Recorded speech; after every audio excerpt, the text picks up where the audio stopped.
एक बहुत बड़ा बिजनेसमैन होता है, तो वो अपने बेटे को लेकर बड़ा परेशान रहता है। उसका बेटे की बहुत बुरी बुरी आदतें थी, ड्रिंक करना, स्मोकिंग करना।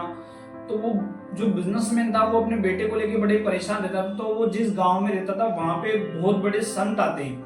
तो जब संत आते हैं तो वो जो बिजनेसमैन था वो उन संत के पास जाता है।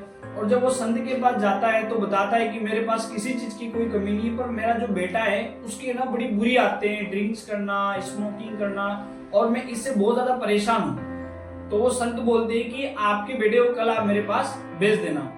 तो वो बिजनेसमैन अपने घर पे जाता है और अपने बेटे को बताता है कि बहुत बड़े संत है, वो आए हुए हैं और एक बार तेरे को उनसे मिलना है। तो वो बेटा मना करता है, पर उसके पिताजी उसको बार बार बोलते हैं। बार बार बोलने के बाद वो कहता है ठीक है, मैं एक बार जाके मिल लूंगा। तो वो अगले दिन सुबह जाता है और उन संत से मिलता है। और संत से मिलने के बाद संत उसको जंगल में घुमाने के लिए लेके जाते हैं। तो घूमते घूमते उनको एक छोटा सा पौधा दिखता है। तो उसको बोलते हैं कि तू इस पौधे को उखाड़ सकता है। बोले हाँ उखाड़ सकता हूँ। तो जो उस बिजनेसमैन का बेटा था उस पौधे को उखाड़ देता है। थोड़ा और घूमते उसको उससे थोड़ा और बड़ा पौधा उखाड़ने की बोलते, क्या तो इसको उखाड़ सकता है? बोले हाँ इसको भी उखाड़ सकता हूँ।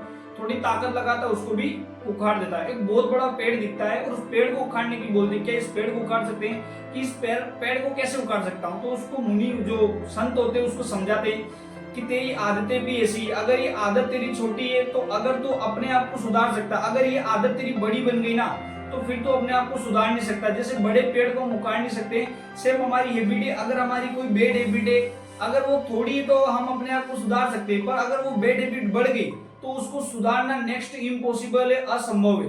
तो आपकी अगर कोई बुरी आदत है तो जितना जल्दी हो सके उसको आप छोड़ दो। Thank you.